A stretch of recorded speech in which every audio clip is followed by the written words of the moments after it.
begin by sharing a letter with you from Raleigh. This is where I wish I'd brought my glasses. I can see if I can read it from here.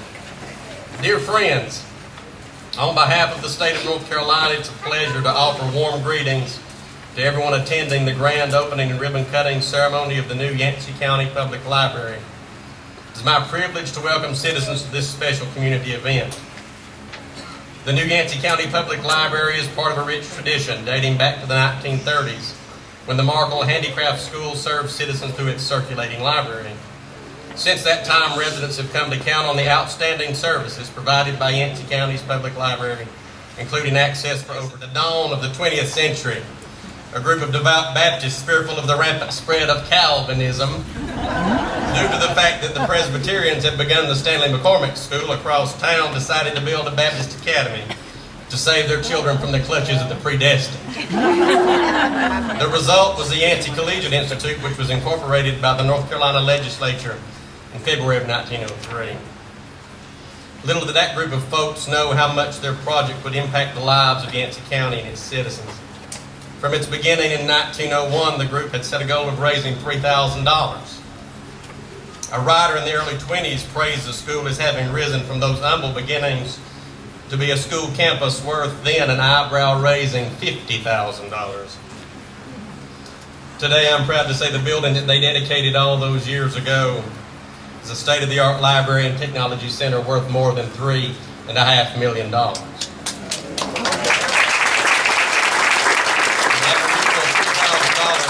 Investment, I'd say. We're privileged to have with us today several distinguished guests and speakers. Some of them have been very instrumental in the completion of this project, and we'll be hearing about those in our Bennett's office. In it are Ray Rapp, myself, Walter Savage, Joe Sam, and Nathan. Nathan's kids were in his office last week, and his little girl, Mia, grabbed that picture, and she came over to me with it, and she said, "I know who's in this picture." She pointed to me and said, "That's you." She pointed to Nathan and said, "That's Daddy." She pointed to Joe Sam and said, "That's George Washington." I'm afraid Jamie's history was more succinct than mine, but I'll try to edit on the fly a little bit. Today, you are on sacred ground at the summit of what was once known as Baptist Hill. For the occasion of the 50th anniversary of the Parkway Playhouse, my father gave a talk titled Miracle on Baptist Hill. Today, I would like to extend that theme and talk on Yancey Collegiate Institute, YCI to the initiated, and other miracles in these environs. YCI and Baptist Hill have been important in my family. In fact, I owe my life to YCI. More on that later. So I hope you will indulge some personal perspective. My father was born 2 years after YCI closed, and once bridled when a man asked across a crowded restaurant, "Dick, you went to YCI, didn't you?" I mention that in case you need proof that I'm speaking from history instead of recollection. I'm indebted to several sources that are located in this library, particularly Ed Hunter's 1952 master's thesis on YCI. The historical events I want to talk about occurred at the end of the 19th century and the beginning of the 20th century. At that time, little had changed since pioneers' families settled in this county after the Revolutionary War. For life on a self-sustaining farm, arithmetic and the ability to read and write were all that was required.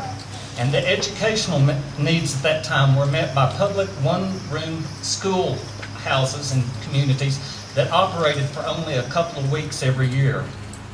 One in McIntosh Street during the Great Depression, and its proximity to this property always made it interesting. Earlier, the house had belonged to James L. Hyatt, who served many years in the state Senate. In 1897, Senator Hyatt, who lived at the bottom of this hill, introduced Senate Bill 676, which was the first act to provide for women's suffrage in North Carolina. The bill might as well have been numbered 666, for it was referred to the Committee on Insane Asylums.